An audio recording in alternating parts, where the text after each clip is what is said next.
जनपद भदोही विधानसभा क्षेत्र 392 भदोही से भाजपा घोषित प्रत्याशी दादा चौहान ने चलाया जनसंपर्क अभियान के अंतर्गत बरदाहा ग्राम सभा में लोगों की उमड़ी भीड़ और कहा कि दादा चौहान आप संघर्ष करो, हम आपके साथ हैं। और कहा कि 2022 में बहुजन समाज पार्टी एक बार फिर से सरकार बनाने जा रही और बहन कुमारी मायावती उत्तर प्रदेश की 5वीं बार मुख्यमंत्री बनने जा रही हैं। है कि बहुजन समाज पार्टी नाथ बहन जी ने हमको टिकट दिया है और हमको प्रत्याशी बनाया है। और जो इस पार्टी से भटक गए हैं, आज रोड छाप हो गए, रोड पे हो गए, कोई पूछने वाला नहीं है। सब दल बदलू के रूप में कार्य कर रहे हैं। अब तक कोई सक्सेस नहीं हुआ। और जैसे कि आप जनसंपर्क कर रहे हैं, डोर टू डोर हर व्यक्ति से मिल रहे हैं और लोगों का जो आपके साथ जन समर्थन दिखाई पड़ रहा है, तो आप लोगों को क्या संदेश देना चाहते हैं? संदेश ये ऑटोमेटिक पूरी जनता और माताएं बहनें और भाई तुल्य पिता तुल्य सब ललकार रहे हैं कि बहुजन समाज पार्टी की सरकार बनने जा रही है और दादा चौहान अब की बार 300 विधानसभा के विधायक बनने जा रहे हैं। इसलिए जनता ललकार दी है कि अब की बार बहुजन समाज पार्टी की सरकार, और जो कि भाजपा सरकार ने पहले जो कार्य किया है, जनता जो रही है कि जिस दिन 7 तारीख को मत पड़ेगा उस दिन बहुजन समाज पार्टी के पक्ष में वोट दे करके विजयी बनाएंगे और भाजपा को हटाएंगे। और जैसे बहुजन समाज पार्टी जिंदाबाद जिंदाबाद, बहुजन समाज पार्टी जिंदाबाद जिंदाबाद, शंकर दादा चौहान जिंदाबाद जिंदाबाद जिंदाबाद। जैसे कि एससी और अल्पसंख्यकों को लेकर हर पार्टियां राजनीति करें, तो इनके वोटों को आप कैसे देख रहे हैं? देखिए, हम अल्पसंख्यक और सर्व समाज, अनुसूचित समाज, पिछड़ा समाज, हमको सब लाइक करते हैं। हम सर्व समाज में काम किए हैं और सबकी सेवा किए हैं। इसलिए हम सर्व समाज, अल्पसंख्यक समाज, पिछड़ा समाज, चाहे पटेल समाज हुआ हो, चाहे राजभर समाज हो, चाहे चौहान समाज, मौर्य समाज, बिंद समाज, पाल समाज, अनुसूचित समाज में प्रजापति, कोहार।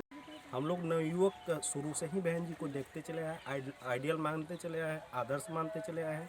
और बहन जी मैनिफेस्टो के खिलाफ हमेशा बात करती है, हम लोगों को व्यवसाय देती है, नौकरी देती है और सर्व समाज का ख्याल रखती है। हर स्तर पे बहन जी काम करती हैं, चाहे शिक्षा हो, चाहे जो भी समस्या है, मूलभूत जीवन की जो भी मूलभूत सुविधाएं हैं, बहन जी के जहन में, दिमाग में, आत्मा में बसा रहता है कि नए लड़कों के लिए मुझे क्या करना चाहिए, और बहन जी करती भी हैं। जैसे कि प्रदेश में युवा लगातार बेरोजगार होता जा रहा है और मुद्दा यही बना हुआ है, प्रदेश में किसान भी मुद्दा बना हुआ है, तो आप इसको किस नज़रिए से देखते हैं? बहन जी, किसान के बारे में पूर्व सरकारों में आपने देखा होगा कि गन्ने के समर्थन मूल्य को सबसे पहले बहन जी ने बढ़ाया। और दूसरा, शिक्षा के व्यवसाय में आईएएस बनना है, पीसीएस बनना है, बच्चे जो अपने में क्वालिटी रखते हैं उनके लिए फ्री कोचिंग व्यवस्था दे करके आईएएस बीसीएस बनाने का काम किया बहन जी ने। और मेडिकल इंस्टीट्यूट खोले, बहुत सारे व्यवस्थाएं बहन जी ने, आदरणीय बहन जी ने दिया है और आज तक देती चली आई हैं, सोचती भी हैं, करती भी हैं। वो घोषणा पत्रों में बिल्कुल बिलीव नहीं करती, भरोसा नहीं करती।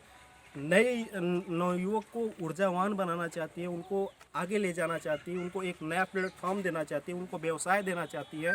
इसलिए हम लोग आदरणीय बहन जी में यही वाला काम विपक्ष दल लगातार युवाओं को मुद्दा बनाकर कहते हैं कि जो बहन जी हैं वो युवाओं और अल्पसंख्यक और पिछड़ों की केवल राजनीति करती हैं, तो आप इसके विषय में क्या कहेंगे? विपक्ष पास मुद्दा विहीन विपक्ष है, उनके पास कोई एजेंडा नहीं है, बगैर एजेंडे के वो काम करना चाह रहे हैं।